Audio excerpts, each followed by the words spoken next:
सेना, राजा र नेपाली नागरिकले यो देश जोगाउने आन्दोलनमा पक्कै पनि नजिकमै एउटा ठुलो हस्तक्षेप गर्न सक्छन् र सेना त्यो भूमिकामा हस्तक्षेप गरेर नै नेपालमा राष्ट्रता फर्किन्छ भन्ने तपाईँको जिस्ट हो। राष्ट्रिय शक्ति नेपालका केन्द्रीय अभियन्ता रञ्जन खनाललाई हार्दिक स्वागत छ। नमस्कार। अब नेपालमा चारैतिर यति बेला अन्योलता छ, नागरिकहरूमा असन्तुष्ट भएको कुरा पनि सर्वव्यापी नै छ। अहिले दिनौँ जसो एमसिसीको विरोधदेखि लिएर वर्तमान नेतृत्वकै विरोधमा जनताहरू उर्लिएका छन्। यो सबैले गर्दा फेरि कहीँ कतै देश चरम सङ्कटमा जाने त्यो गतितिर त त्यो अधोगतितिर त जाँदै छैन भन्ने आशंका पनि पैदा भइरहँदाखेरि नेतृत्व दलबाट आशाका कुराहरू, आशाका किरणहरू केही नझुल्किसकेपछि अहिले जनतामा निराशा छाएको हो। तपाईँले कसरी हेर्नुहुन्छ? तपाईँका प्रश्नका सबै पाटाहरू सही छन्, तर अन्तिम पाटामा तपाईँले जुन जनतामा निराशा छाएको छ कि भन्नुभयो, कालो बादलमा चाँदीको घेरा हुन्छ भनेर भन्छन् र हामी यो जुन अहिले देश जटिल मोडमा छ, यो जटिल मोडमा देश जाँदाखेरि हामीले अहिले के देखिराखेका छौँ भने आम नागरिक आन्दोलित भइराखेका छन् र नेपालमा जब जब राष्ट्रवादी आन्दोलनहरू भएका छन्, नेपालमा जब जब युद्धहरू भएका छन्, त्यो युद्ध यो देश जोगाउने युद्धमा नेपाली सेना विश्वको कुनै पनि सेनासँग हारेन। त्यसरी नै नेपालीहरूको राष्ट्रवाद अत्यन्तै बलियो छ भनेर चीन र भारतले बुझेको स्थिति छ र उहाँहरू नेपाली जनताले यो देशमा के चाहेको छ त्यसलाई नजिकबाट निहाली राख्नु भएको छ। त्यसो भए नेपाली जनताको आवश्यकता के हो त? यति बेला गणतन्त्र नै जनताले आत्मसात गरेका छैनन्? गणतन्त्र फेल भइसक्यो, यो संविधान च्यात्तिसक्यो। संविधानको कुन दफामा अहिले संसद चलिराखेको छ र संविधानको कुन दफालाई टेकेर प्रधानमन्त्री भयो। अहिले संसदभित्र दिनदिनै एउटा आवाज उठ्ने गरेको छ, यो सरकार परमादेशको सरकार हो भनेर। र अहिले झन्डै 3 महिना पुग्न लाग्यो, 3 महिनासम्म सरकार विस्तार हुन सकिराखेको छैन। गठबन्धनका एउटा घटकले एमसिसी जस्ताको तस्तै पास हुनुपर्छ भनेर भनिराखेको छ भने गठबन्धनभित्रै रहेका एकीकृत समाजवादीका माधव नेपाल समूह र प्रचण्ड समूहले यो चाहिँ यत्तिकै पास हुनुहुन्न है, यसमा संशोधन हुनुपर्छ है भनेर भनिराखेको स्थिति छ। उहाँहरू राष्ट्रियताप्रति र राष्ट्रवादप्रति केही इमान्दार देखिनु भएको छ। भलै हिजोका दिनमा उहाँहरू इमान्दार हुनुहुन्थेन, उहाँहरूले गरेका कामहरू गलत छन् छैनन् त्यो समयले टिप्पणी गर्ला, तर अहिले उहाँहरूले यो संशोधन नगरी जस्ताको तस्तै पास हुन्न भनेर भनिराख्नु भएको छ भने प्रतिपक्षी दलले फतिमा उपाध्यक्ष एमसिसीको उपाध्यक्ष आउँदा के भनेर उत्तर दिएको थियो भन्दा हामीले त पेश गरेको सभामुख अग्नि सापकोटाले त्यो रोकिदिनु भयो, हामीले के गरौँ, अहिले हामी प्रतिपक्षमा छौँ भन्दा प्रतिपक्षले सरकारले गरेका कामको विरोध गर्ने हो। प्रतिपक्ष देशप्रति इमान्दार भएर अगुवाई गर्नुपर्ने हो। तर अहिले हामीले के सुनिराखेका छौँ भन्दा प्रतिपक्ष र शेरबहादुर देउबा एउटा गाँठोमा बाँधिनु भएको छ र उहाँहरू जसरी पनि एमसिसी पास गर्ने भनेर अगाडि बढिराख्नु भएको छ। हामीले के सुनेका छौँ भने अब यो संसद चल्न नसक्ने परिस्थिति भएको छ, तर यो संसदभित्र यो एमसिसीलाई टेबल गर्ने, 22 गते टेबल गर्ने, 23 गते छलफल गर्ने र 24 गते पास गर्ने भन्ने एउटा चाहिँ त्यो प्रयास। अब दसैँको मौका पारेर एमसिसी टेबल गर्ने कुरा पनि बाहिर सार्वजनिक भएको छ, योमा सत्यता छ अथवा एक किसिमको अफवाह फैलाइएको हो? होइन, हामी यसमा सत्यता नहोस् भनेर चाहन्छौँ। किन भन्दा यदि उहाँहरू मुलुकप्रति इमान्दार बन्नुभयो भने उहाँहरूको जीवन अझै बाँकी छ। अझै नेपाली काङ्ग्रेसले यो देशमा राजनीति गर्नुपर्छ, अझै यो देशमा एमाले राजनीति गर्नुपर्छ। उहाँहरूको नेतृत्व खराब भएको हो। त्यहाँभित्र पनि प्रशस्तै राष्ट्रवादी साथीहरू हुन्छ, राष्ट्रवादी मित्र हुनुहुन्छ, त्यो दल बाँचोस्, प्रजातन्त्र बाँचोस्, हाम्रो पनि शुभकामना छ। तर अहिले दलहरूले आफ्नो भूमिका, यो वर्तमान राजनीतिक जुन नेतृत्व छ दलहरूको नेतृत्व, यो नेतृत्वमा दलहरूले आफ्नो भूमिका देखाउन सकेनन्। अहिले दलहरूको विरुद्धमा आम जनमत आइसकेको छ। उहाँहरूले के बाचा गरेर आन्दोलन गर्नुभएको थियो भन्दा उहाँहरूको आन्दोलनमा के थियो भने शिक्षा र स्वास्थ्य निःशुल्क भन्ने थियो। आज शिक्षा र स्वास्थ्य सबैभन्दा बढी माफियाकरण भएको छ। उहाँहरूले कृषिलाई हामी कृषि ऋण दिन्छौँ, मल दिन्छौँ भन्नुभएको थियो, तर आज यो गणतान्त्रिक सरकारले किसानलाई मल पनि दिन सकेको छैन र किसानलाई कृषि ऋण पनि दिन सकेको छैन। आज आम जुन गरिखाने वर्ग छ, गरिखाने वर्गले के भनिराखेको छ भने हाम्रो देशमा पनि सरकार छ र भनेर भनिराखेको छ। आज महँगीले नागरिक आक्रान्त भएका छन् र आज यत्रो चरम महँगी भएको छ, तर सरकार कुनै पनि विषयमा सुविधा दिन तयार छैन। आज सरकारले एउटा सेनिटरी पेड जो हिजो निःशुल्क बाँडिन्थ्यो, त्यो सेनिटरी पेडमा पनि कर बढाएको छ। र अर्को कुरा सरकारले अहिले के गरेको छ भन्दा सरकारले यी पौष्टिक आहारका कुराहरू जस्तो छोडाहरू, ड्राई फुडहरू यस्तो आयातमा प्रतिबन्ध लगाएर यहाँ चलखेल गर्ने काम गरिराखेको छ। जस्तो सरकारले अहिले चिनीमै पनि आयातमा प्रतिबन्ध लगाएर चिनीलाई महँगो बनाउने काम गरेको छ। सरकारले कुनै क्षेत्रलाई छाडेको छैन। सरकारले गरेका गलत कामको फाइदा तपाईँहरू उठाउँदै हुनुहुन्छ र जनताहरू उकास्दै हुनुहुन्छ? होइन, हामीले फाइदा उठाएकै छैनौँ। हामीले 14-15 वर्ष यो सरकारका कामहरू हेऱ्यौँ नि, र 14-15 वर्षमा उपलब्धि कामहरू उल्लेखनीय भयो भनेर भनिन्छ नि त? होइन, यो देश सुरुङ युद्धमा गएको छ। विदेशी ऋणबाट हेर्नुहोस्, विदेशी ऋण के थियो भन्दाखेरि हिजो 7,000मा बसेको विदेशी ऋण आज 35-40 हजार पुगेको छ। प्रत्येक मान्छेका टाउकोमा आज 35-40-50 हजार चाहिँ विदेशी 56,000 ऋण पुगेको छ।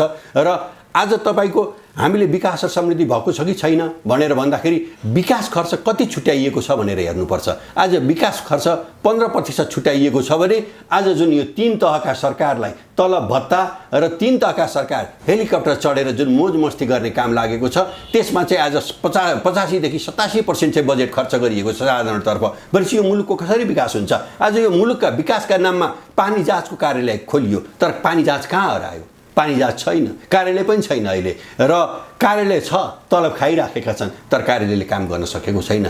रेल ल्याइयो केपी ओली सरकारका पालामा, रेल ल्याएर रेललाई घुम्टो उडाएर राखिएको छ, लिक छैन भनेपछि रेल कसरी चल्छ?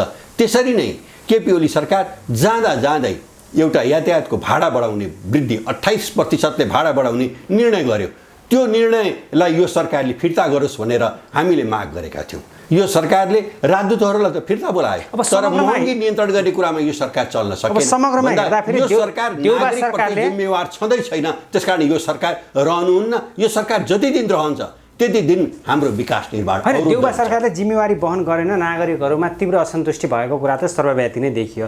अहिलेको परिस्थितिमा देशभित्रको आन्तरिक समस्याकै कारण विदेशी शक्तिहरूले फाइदा उठाएका छन् अथवा छिमेकी शक्तिहरू पनि यो व्यवस्था विरुद्ध उनीहरू पनि लागेका छन्। कुनै न कुनै रूपमा नेपालमा यो व्यवस्थाको अन्त्यको लागि उनीहरूको कुनै न कुनै भूमिका हुन सक्छ कि सक्दैन अहिलेको परिस्थितिमा? यो यस्तो हुन्छ, छिमेकीको मैले अघि नै भनिहालेँ, छिमेकमा आगो लाग्दाखेरि छिमेकी हात बाँधेर बस्न सक्दैन। किन भन्दा छिमेकको आगो सल्किएर जाँदा भारत र चीनमै सल्किने हो। त्यसकारण भारत र चीनले यहाँको आगो निभाउने काम गर्दा त्यो गलत काम हुँदैन। तपाईँको छिमेकमा कसैको घर बल्यो भने हामी बाल्टीमा पानी लिएर जान्छौँ। हाम्रो एक बाल्टी पानीले आगो निभ्ने होइन, हामीले दमकल बोलाउँछौँ, दमकल आएर निभाउने हो। त्यसरी नै यो हामी आम नागरिकले हाम्रो राष्ट्रिय स्वाधीनता रक्षाका लागि जब हामी युद्धमा ओर्लिन्छौँ, यो महाभारतको युद्ध जस्तो, यो धार्मिक युद्ध, यो पहिचानको युद्ध, योले देशले जित्ने युद्ध हो। किन भन्दा भावी सन्ततिलाई भोलि हामीले नेपाल जस्ताको तस्तै बुझाउनुपर्छ, पहिचानसहितको नेपाल बुझाउनुपर्छ। र पहिचानसहितको नेपाल बुझाउने भनेकै यो देशमा राष्ट्र संस्था र हिन्दू अधिराज्य हाम्रो बटम लाइन हो हाम्रो आन्दोलनको।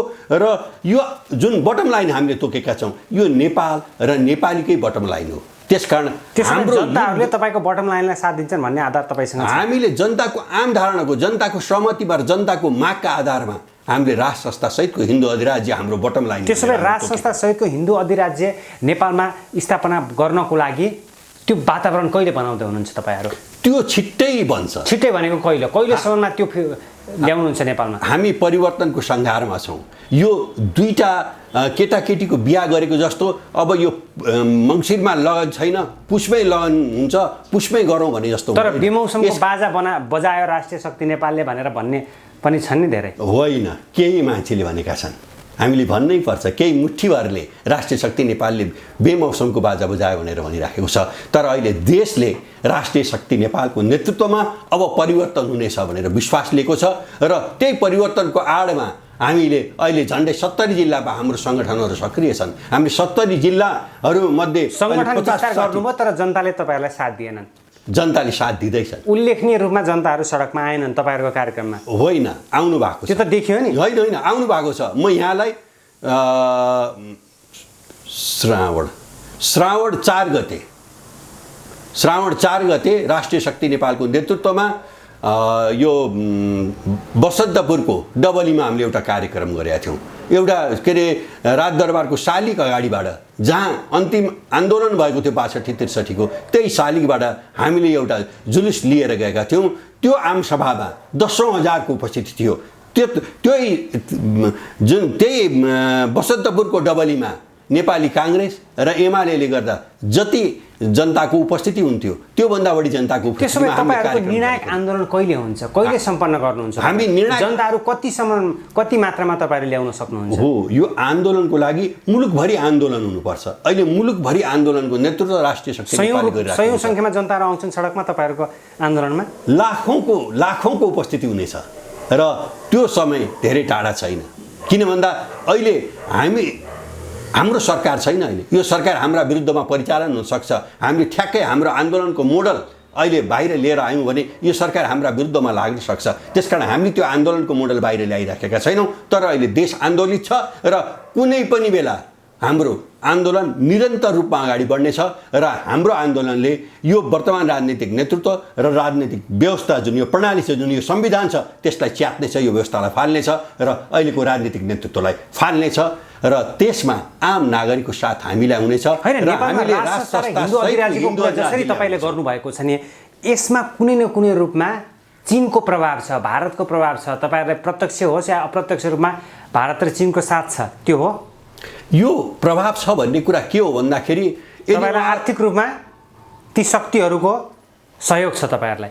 होइन, यो सहयोग भन्ने कुरा के हुन्छ भन्दा चीन र भारत असल छिमेकी हुन्। उनीहरूले पनि अहिले नेपालका जनताले के माग्दैछ, नेपालको यथार्थ धरातल के हो भन्दा हिन्दूहरूको बारेमा 10,000 पुरानो जुन हिन्दुत्वको इतिहास, जुन तपोभूमि हो भनेर नेपालले बोकेको छ, त्यो यथार्थलाई भारतले बुझेको छ भने बुद्धका बारेमा चीनले बुझेको छ।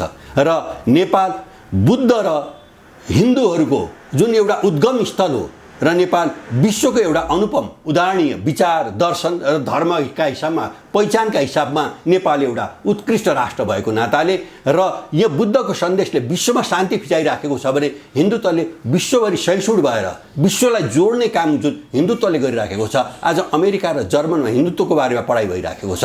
आज बुद्धिस्टका बारेमा जापानमा पढाइ भइराखेको छ।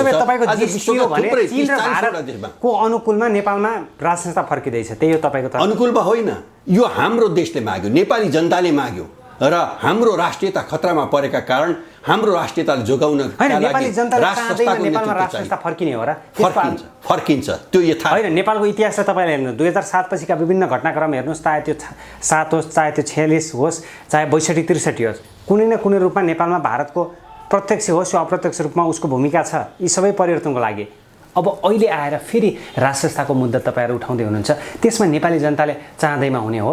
ती आन्दोलनहरूमा राष्ट्रियता खतरामा परेको थिएन। अहिले राष्ट्रियता खतरामा परेको हुँदा मूलतः नेपाली नागरिकहरू जुन राष्ट्रवादी छन्, नेपालीहरूको राष्ट्रवादीलाई भारतले पनि चीनले पनि कदर गरिराखेको स्थिति हो।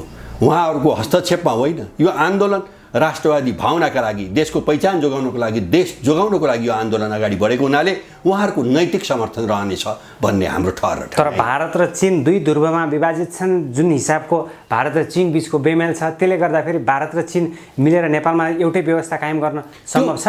त्यो उहाँहरूको कुरा हो। दुईटा ठुला व्यक्तिहरूको बारेमा हामीले टिप्पणी गर्नुहुन्न। दुईटा ठुला मुलुकहरू हुन् र हाम्रा लागि कसैको ठुलो वा सानो हुँदैन। होइन, भूगोलले सानो होस् तर देशको सार्वभौम सत्ता भनेको सबैको बराबर हो। सर, तपाईको प्रश्न त्यो सही छ।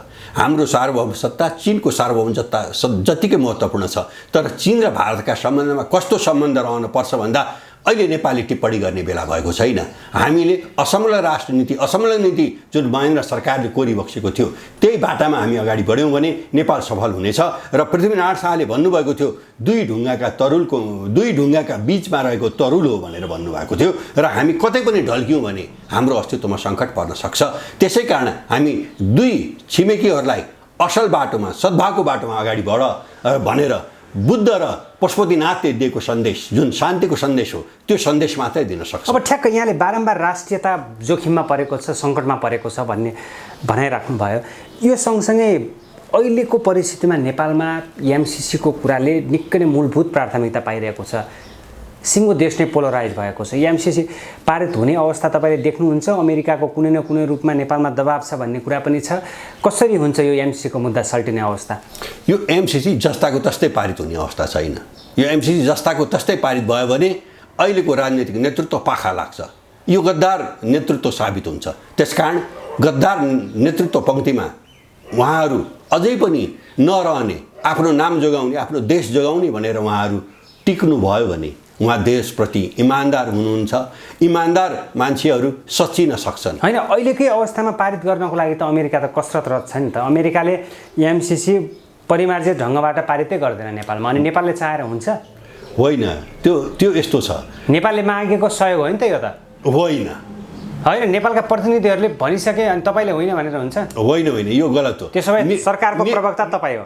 नेपालले मागेको हो, म सरकारको प्रवक्ता होइन। तर सरकारको प्रवक्ताले झुट बोलिराखेको कुरा आम जनता समक्ष स्पष्ट भइसकेको छ। यो सरकारले झुट बोलिराखेको छ, यो सरकारले, यो वर्तमान राजनीतिक नेतृत्वले देशप्रति गद्दारी गरिराखेको छ भनेर आम नेपाली जनताले भनिराखेको स्थितिमा यही हो अहिलेको ठहर। अहिले राष्ट्रवादीहरू र राष्ट्रलाई एउटा लेन्डुम दोर्जेको भूमिकामा राष्ट्रको पहिचान मेटाउनेहरू, जसले पहिचान मेटाइसक्यो, राष्ट्रको पहिचान मेटाउने प्रयत्न भइसक्यो, ऊ अब देश पनि बेच्न अगाडि बढिराखेको छ। त्यो रोकेर यो देश जोगाउनु छ। अहिले राजालाई राजा बन्ने हतार छैन, तर देश जोगाउनु पर्नेछ। देश जोगिए मात्रै हामी नेपाली रहन्छौँ, देश जोगिए मात्रै राजा ज्ञानेन्द्र रहनुहुनेछ। त्यसकारण अहिले देशको मुद्दा हो। देशको सार्वभौमिकता जोगाउने अन्तिम अस्त्र भनेको नेपाली सेना हो। नेपाली सेना अहिले भूमिकाविहीन भएको हो, देशमा सङ्कट बढिरहँदाखेरि उसको अवस्था कस्तो छ? तपाईँले बडा राम्रो प्रश्न उठाउनु भयो। सेना राष्ट्रियता सङ्कटमा पर्दा, राष्ट्रिय अखण्डता खतरामा पर्दा र देशभित्र ठुल्ठुला विप्लवहरू हुने स्थिति आउँदा इमान्दार सेनाले राजनीतिक नेतृत्वलाई हस्तक्षेप गर्छ। त्यो विश्वभरि राजनीतिक ब्याकग्राउन्ड बोकेको नेपाली सेना होइन।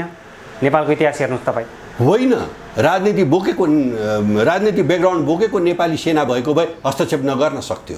यो वर्तमान सरकारसँग यो सेना प्रभावित हुन सक्थ्यो। तर यो सेना इमान्दार छ र यो सेनाले राष्ट्रियता खतरामा पर्दा जनताका माग बमोजिम यो सेनाले काम गर्न सक्छ। सेना चाँडै अगाडि बढ्न सक्छ। हाम्रो ठहर ठम्याइ त्यही छ।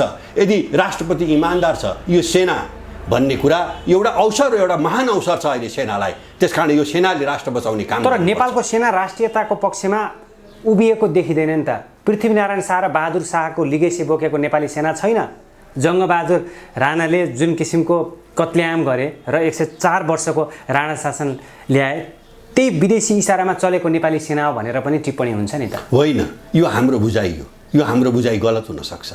राष्ट्रिय सेनाले यो राष्ट्र जोगाउने आन्दोलन, तर आफ्नो परमाधिपतिको रक्षा गर्न सकेन नेपाली सेनाले। त्यसो होइन। यो राष्ट्रियताको पक्षमा नेपाली सेना छ भनेर हामी कसरी विश्वास गर्ने? राजा चाहिँ नै सेनाको प्रमुख होइबक्सन्थ्यो। तर राजा स्वयंले यो देशमा यदि यसो भएन भने ठुलो मेसाखर हुन्छ, मेरा नागरिकहरू मारिन्छन् भनेर उदारता राख्नुभयो र राजा प्रजातन्त्रप्रति प्रतिबद्ध भएको हुनाले प्रजातन्त्र राजाबाट बक्स भयो। होइन, स्वर्गीय राजा वीरेन्द्रको कुरा गर्दैछु। उहाँ आफ्नो परमाधिपतिलाई रक्षा गर्न सकेन नेपाली सेनाले। हो, त्यो कुरालाई मान्न त पर्दैन हामीले। त्यो विदेशी हस्तक्षेपमा भयो, एउटा चलखेलमा भयो, एउटा डिजाइनमा भयो, जसले राष्ट्र सेनाको घेराभित्र रहेको राजा कसरी मारिन्छन्, विदेशी शक्ति कसरी पस्छन्? त्यो पटक पटक हुँदैन, त्यो एउटा घटना हो। तर अहिले समुच्चा सेनालाई नेपालीहरूले हेरिराखेको छ र नेपाली सेनाले अहिले देशभित्र घटिरहेका घटनाहरूलाई र देशको राष्ट्रियता कमजोर भएको परिस्थितिलाई सूक्ष्म ढङ्गले निहारिराखेको छ भन्ने हाम्रो ठहर छ। त्यसकारण सेना, राजा र नेपाली नागरिकले यो देश जोगाउने आन्दोलनमा पक्कै पनि नजिकमै एउटा ठुलो हस्तक्षेप गर्न सक्छन् र सेना त्यो भूमिकामा हस्तक्षेप गरेर नै नेपालमा राष्ट्रियता फर्किन्छ भन्ने तपाईँको जिस्ट हो? होइन, देश जोगाउने आन्दोलन यो अहिलेको आन्दोलन देश जोगाउने आन्दोलन, अहिलेको आन्दोलन राष्ट्रियता जोगाउने आन्दोलन हो। अहिलेको आन्दोलन नेपाली जोगाउने। राष्ट्रियता अहिले कहाँनिर सङ्कट पर्यो तपाईँ भन्नुहोस् त? एकदम ठुलो सङ्कट परेको छ। जब देशको राष्ट्र संस्था र हिन्दू अधिराज्य भन्ने विश्वको एकमात्रै हिन्दू अधिराज्य थियो, यो किन गयो? संस्कृति र सभ्यता किन मासिने प्रयास भए? किन नेपाल यो नेवारहरूका गुठी, जसले हाम्रो मौलिकता 10,000 वर्षबाट एउटा इतिहास जोगाइराखेको थियो र नेपाल भन्ने बित्तिकै नेवारहरूको एउटा धर्म संस्कृतिको यहाँ अध्ययन हुन्थ्यो। किराँत धर्म विश्वमा एकमात्रै रहेको जुन धर्म किराँत धर्म थियो, आज त्यो कहाँ छ? मुस्लिमहरू र हामी हिन्दूहरू जुन एउटा मिलेर बस्थ्यौँ, बुद्ध र हिन्दूहरू जुन हामी एउटा मिलेर बस्थ्यौँ, जुन हाम्रो एउटा पुरानो दर्शन बुद्ध र हिन्दुत्वको जुन यो तपोभूमि हो, यो विश्वमै अनुपम उदाहरण हो र राजासहितको प्रजातन्त्र यो विश्वमै नमुना एउटा प्रजातन्त्र हो। यसलाई किन धाराशायी पारियो, राज संस्थालाई किन कमजोर पारियो, किन वीरेन्द्रको वंशनाश भयो, यो सबै कुराहरूलाई जोडेर हिँड्दा अहिले देश सङ्कटमा छ। यदि हामीले राजा ज्ञानेन्द्रलाई पुनः स्थापना गर्न सकेनौँ, यदि राजा ज्ञानेन्द्रको नेतृत्व हाम्रो देशलाई ल्याउन सकेनौँ भने म तपाईँलाई ठोक्का गरेर भन्छु, जसरी सिक्किम एकै रातमा कहीँ विलय भयो त्यसरी हामी विलय हुन्छौँ र विलय भइसकेपछि हामीले रुनु कराउनु बाहेक हाम्रो देश जोगाउन सक्दैनौँ। त्यसकारण यो देश जोगाउने आन्दोलन हो। जसरी पाण्डवहरूले बहादुरीपूर्वक हस्तिनापुर जोगाउनलाई महाभारतको आन्दोलन लडे, कृष्णले भूमिका गर्नुभयो र त्यो आन्दोलन सच्चाइको पक्षमा, धर्मको पक्षमा भएको हुँदा पाण्डवहरूले जिते। त्यसै गरेर नेपालीहरूले यो राष्ट्रवादको आन्दोलन, यो राष्ट्रिय अखण्डताको आन्दोलन, यो देश जोगाउने आन्दोलन जित्दैछन् र त्यसमा भारत र चीनले समर्थन गर्नुपर्छ भनेर मैले विदेशी हस्तक्षेप गुहारिराखेको छैन। हिजो जसरी प्रजातन्त्र जोगाउने नाममा न्यायपालिकाका प्रमुखलाई घिसारेर लिएर आइयो, देशको प्रमुख बनाइयो, कहीँ विश्वको इतिहासमा छ? कहीँ संविधानमा लेखिएको थियो?